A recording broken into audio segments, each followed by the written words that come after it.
Տարածքային կառավարման և ենթակառուցվածքների նախարարը վաղ շաբաթում հետևում էր շինարարական աշխատանքներին։ Էջմիածնի ամենամեծ մանկապարտեզներից մեկում 6-րդում ուժերի գերլարումով էին աշխատում, որ խոստացած ժամկետում նոյեմբերին հանձնեն շահագործման։ Սուբվենցիոն միջոցներով վերակառուցվող մանկապարտեզը կունենա նորաոճ մասնաշենքեր, որոնցից մեկը եռահարկ, ապահովված կլինի անվտանգության և հակահրդեհային համակարգերով, կաշխատի 10 խմբով, նախկին 6-ի փոխարեն։ Հին մասնաշենքերը ամրացնելուց բացի, որ հիմքերը շատ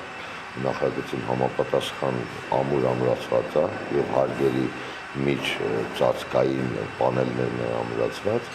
բացի այդ կառուցված է նոր մասնաշենք, որտեղ մենք կանգնած ենք հիմա 3 հարկանի, 5 գտերից մենք անվտանգության մենակ աստիճաններում ենք կառուցված, որ Աստված որ ծառացել մի բան լինի, երեխեքին էվակուացիան հանգիստ կատարվի։ Հոկտեմբերի 1-ին վերաբացված Հայթաղի մանկապարտեզում հնարավորին արվել է փոքրիկների առօրյան ուրախ և հետաքրքիր